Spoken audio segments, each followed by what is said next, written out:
We want to think today about one of the greatest mysteries that there is in the world, that people have tried hard to understand. आज हम उस बातों पर विचार करना चाहते हैं, उस रहस्य पर जो कि लोगों ने समझने की बहुत ही कोशिश की है. It is the mystery of evil. और वो रहस्य है बुराई का रहस्य.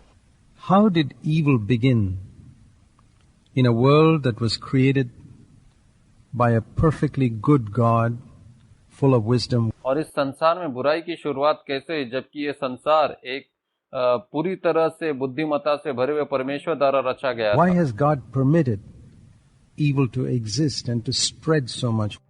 क्यों परमेश्वर ने अनुमति दी कि बुराई इस दुनिया में बढ़े? Why does evil have the upper hand in every part of the world? क्यों बुराई मजबूत स्थिति में है इस संसार के अंदर? Why is there so much sickness, poverty, sorrow? क्यों यहाँ पर बहुत सी बीमारियां, गरीबी और दुख है? Isn't God interested in helping us? क्या परमेश्वर हमें मदद करने में रुचि नहीं रखता? There is an answer to this question of why God has allowed evil to exist. और इस बात का उत्तर है क्यों परमेश्वर ने बुराई को पनपने के लिए अनुमति दी है. Is it because God could not control it? क्या ये इसलिए है कि परमेश्वर इसे नियंत्रण में नहीं रख सकता? Very often we find people suffering in so many ways in different parts of the world, and even our hearts are moved. और कई बार हम देखते हैं बहुत सी जगहों पर लोग दुखी हैं और उन्हें देखकर हमारा हृदय भी विचलित होता है. What about a God who is full of compassion? उस परमेश्वर का क्या जो इतनी दया से भरा हुआ है. Now, before we proceed further, we need to understand that our human reasoning cannot tell us what God is really like. और इससे पहले कि हम आगे बढ़े, मैं आपसे कहना चाहता हूँ कि हमारे मानवीय तर्क ये नहीं समझ सकते कि परमेश्वर सचमुच में कैसा है. Just like a dog cannot understand a human being, जैसे कि कुत्ता मनुष्य को नहीं समझ सकता, because the human being is higher in the levels of creation than a dog. क्योंकि मनुष्य जो है सृष्टि की रचना में उस कुत्ते से ऊंचा है. In the same way, we cannot understand God. और उसी तरह से हम परमेश्वर को नहीं समझ सकते.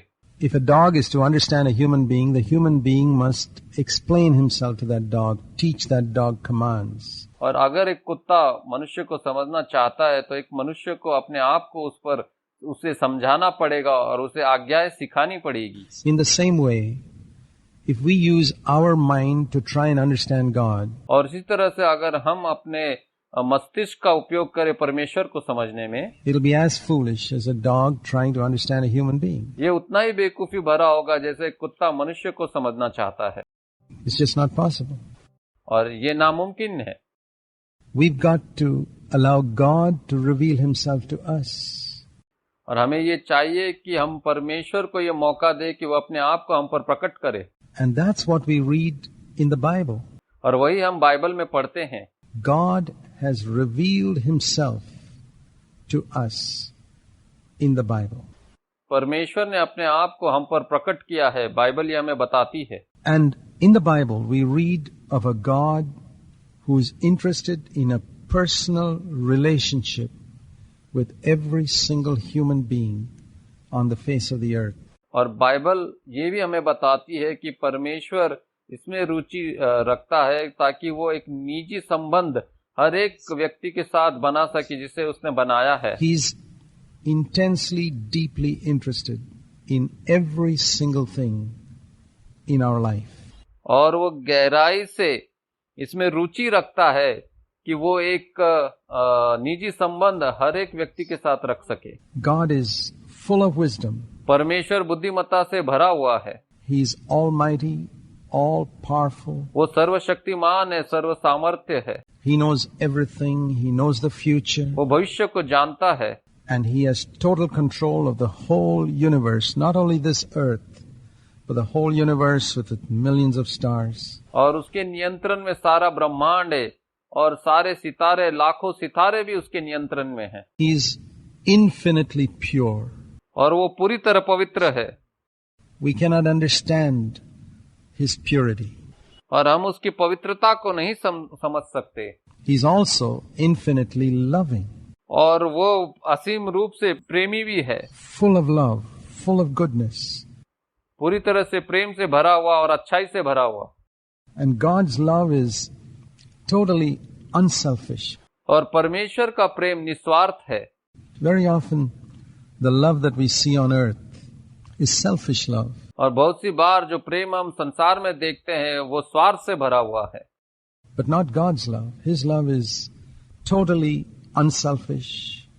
लेकिन परमेश्वर का प्रेम ऐसा नहीं है, उसका प्रेम निस्वार्थ है। And right from the beginning, from the time he created man, और शुरुआती से जब से उसने मनुष्य की सृष्टि की है, God's wanted to share his joy and his happiness with others and with us. परमेश्वर चाहता था कि वो अपना हर्ष और अपना आनंद हमारे साथ बांटे और दूसरों के साथ बांटे। In fact, that's why he created living beings. और इसीलिए उसने जीवित प्राणियों की सृष्टि की थी। And before he created man and the human race, और मनुष्य और जीवित प्राणियों को सृष्टि करने से पहले we read in the Bible that God created millions of angels. हम बाइबल में ये पढ़ते हैं कि उसने लाखों स्वर्गदूतों की रचना की। And there again, his purpose was that he might share his happiness and his glory with all of them. और वहां भी उसकी यही योजना थी कि वो अपना हर्ष, अपना आनंद उन सब के साथ भी बांटे। And that was long before he created us human beings. और ये हम मनुष्य को बनाने से कई वर्षों पहले था। But one thing, when God created angels, he created them with a free will. लेकिन एक बात, जब परमेश्वर ने स्वर्गदूतों की रचना की तो उसने उनकी रचना स्वतंत्र इच्छा के साथ की। Now when God created the stars and the planets, he didn't create them with a free will. और जब परमेश्वर ने ग्रहों, सितारों की रचना की तो उन्होंने उन्हें स्वतंत्र इच्छा के साथ नहीं बनाया। The planets, for example, rotate around the sun with perfect timing. और जो ग्रह हम देखते हैं कि वो सूर्य की परिक्रमा करते हैं और एकदम समय अनुसार। They never slip up. They've been doing that for ages. और वो ऐसा कई सालों वर्षों से करते आ रहे हैं। And they never disobeyed the laws God has made for them. और उन्होंने जो व्यवस्था परमेश्वर ने उनके लिए बनाई थी, उन्होंने उनकी अवज्ञा कभी नहीं की। Every star in the universe moves in an orbit designed by God. और उस सितारे जो ऑर्बिट में परिक्रमा करते हैं, The earth moves on its own axis in perfect split-second timing, in perfect obedience to God's commands, which were put into it ages ago. और पृथ्वी भी जो अपने एक्सेस पर परिक्रमा करती है वो समय अनुसार ही करती है, जैसा उसे परमेश्वर ने सृष्टि की है उसी समय अनुसार, वो कभी भी परमेश्वर की अवज्ञा नहीं करती। But when it came to angels and when it comes to the human race, which we'll talk about later, God created us with a free will. लेकिन जब हम मनुष्य की बात करते हैं, जिसके बारे में हम आगे देखेंगे, परमेश्वर ने उन्हें स्वतंत्र इच्छा के साथ बनाया है। In other words, God created the angels and the human race with the freedom to choose whether we wanted to obey God or not. दूसरे शब्दों में अगर हम कहें कि परमेश्वर ने मनुष्य और स्वर्गदूतों की रचना चुनौती की स्वतंत्रता के साथ की कि हम परमेश्वर की आज्ञा मानना चाहे या ना चाहे, whether we would obey him or not. हम उसकी आज्ञा मानना चाहते हैं या नहीं। Unlike the planets and the stars, the plants, लेकिन ऐसा ग्रहों, सितारों, पेड़ पौधों के साथ नहीं है। the trees and the plants that you see, they grow, they obey the laws of nature which God has put into it. जो पेड़ पौधे जो बढ़ते हैं वो प्रकृति के नियमों का पालन करते हैं जिसे परमेश्वर ने बनाया है। They don't have freedom of choice. उनके पास चुनने की स्वतंत्र इच्छा नहीं है। And that's why a star can never become evil. इसीलिए एक तारा कभी भी बुरा नहीं बन सकता। A planet can never become evil. और एक ग्रह भी कभी बुरा नहीं बन सकता। A tree or a plant can never become evil. और एक पेड़ पौधा वो भी कभी बुरा नहीं बन सकता। Why is it they can never become evil? ऐसा क्यों है कि वो बुरा नहीं बन सकते? Because they have no freedom of choice. क्योंकि उनके पास चुनने की स्वतंत्रता नहीं है। And though trees and plants may do us a lot of good, because God has created them like that, और पेड़ पौधे हमारे लिए बहुत ही अच्छा कर सकते हैं क्योंकि परमेश्वर ने उन्हें वैसा बनाया है, they cannot do good out of voluntary choice. लेकिन वह अपनी इच्छा से ऐसा हमारे साथ अच्छा नहीं कर सकते। A planet cannot do any good on its own. एक ग्रह हमारे साथ अच्छा अपनी इच्छा से नहीं कर सकता। A star cannot. A tree cannot. एक तारा नहीं कर सकता, एक पेड़ नहीं कर सकता। It grows according to certain laws of nature built into it, और वह बढ़ते हैं क्योंकि प्रकृति के नियम के द्वारा, and it has no choice. और उनके पास चुनौती की इच्छा नहीं है। And so we can say these beings that have no choice, these parts of creation like the stars and the planets and the trees, और ये प्राणी जिनके पास चुनने की स्वतंत्रता नहीं है, ये ग्रह, ये तारे, ये पेड़, ये पौधे, they can neither do good nor evil.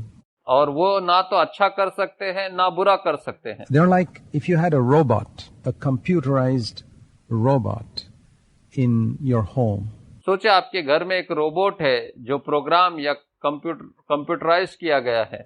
You could program it to pick up your slippers and to do many, many things, to bring you the newspaper, perhaps even to make a cup of coffee, and many, many things you could program a robot to do. और एक robot को आप programme कर सकते हैं कि वो आपकी चप्पलें आपके लिए लाए, आपके लिए अखबार लेकर आए, आपके लिए कॉफी बनाए, बहुत सी चीजें ऐसी करने के लिए आप उसे प्रोग्राम कर सकते हैं। But a robot would not have any feelings. लेकिन उस रोबोट के पास कोई भावनाएं नहीं है। It would never disobey you. वो आपकी अवज्ञा कभी नहीं करेगा। If you programmed it right, it would do every single thing that you ever wanted it to do. अगर आपने उसका सही तरह से प्रोग्राम किया है तो वो सब कुछ करेगा जिसके लिए आपने उसे प्रोग्राम किया है। God could have made man like that, परमेश्वर चाहता तो मनुष्य को ऐसा बना सकता था, where we'd never do anything wrong. जहां हम कोई भी गलत काम नहीं करेंगे, We'd automatically, blindly as it were, and dumbly obey God in everything. और हम बिना देखे बगैर कुछ कहे परमेश्वर की आज्ञा मान सकते, ऐसा बना सकता था। But God never wanted a race of people like that. परमेश्वर कभी भी मनुष्य की ऐसी प्रजाति नहीं चाहता था। They could never be His children. क्योंकि वे उसकी संतान नहीं बन सकते। Robots cannot become our children, even though they obey. Robot हमारे बच्चे नहीं बन सकते, इसके बावजूद कि वे हमारी आज्ञा मानते हैं। Any father would say, I'd rather have a naughty, disobedient son of my own than an obedient robot. इसके बजाय मैं एक मस्ती करने वाला बच्चा चाहूंगा रोबोट के बजाय। It's like that with God. और ऐसा ही परमेश्वर के साथ भी है। You know why human fathers feel that way? आप जानते हैं एक मनुष्य पिता ऐसा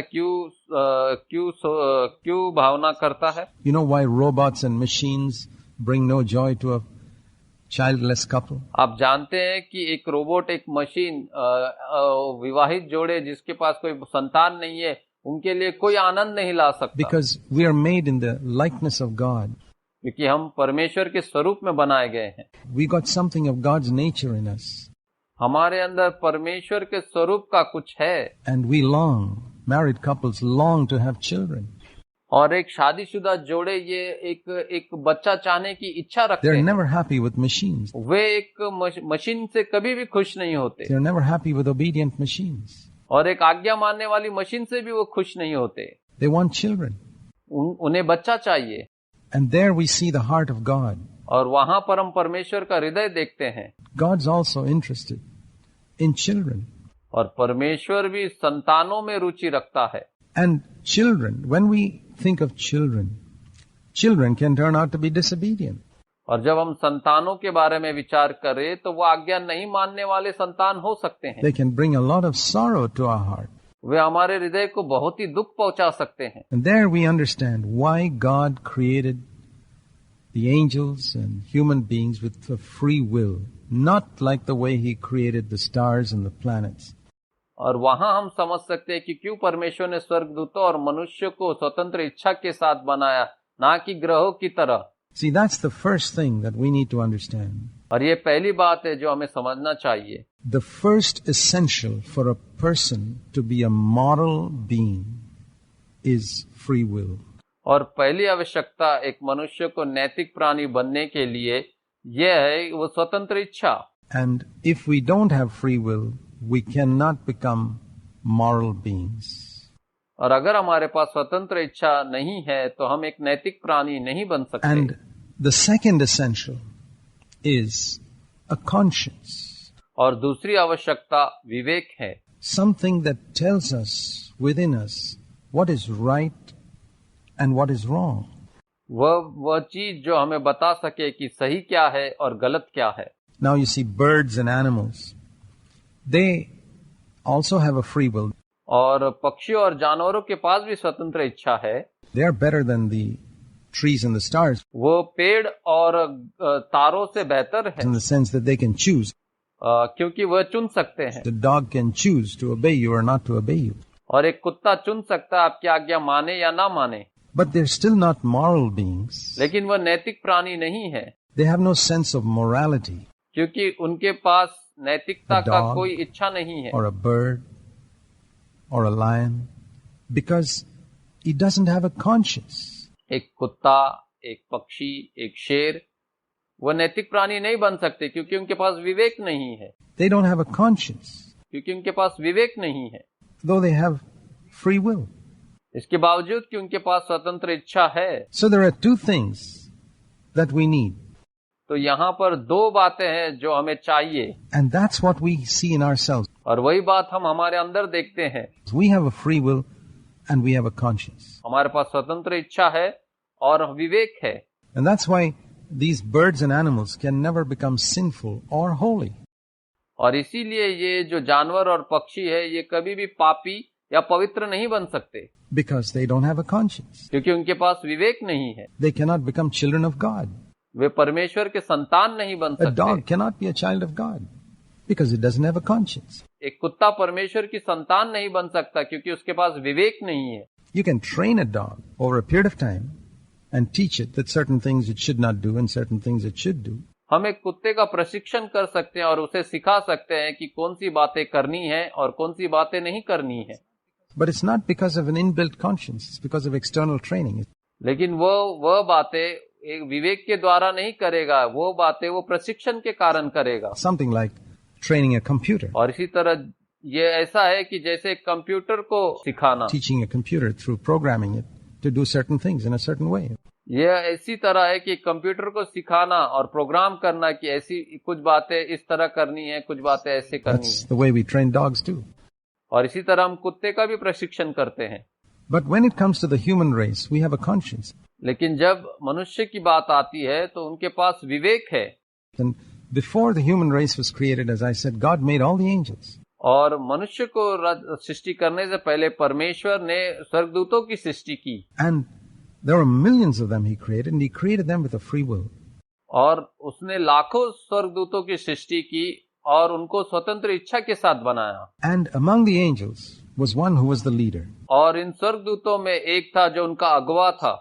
His name was Lucifer. और उसका नाम लूसीफर था।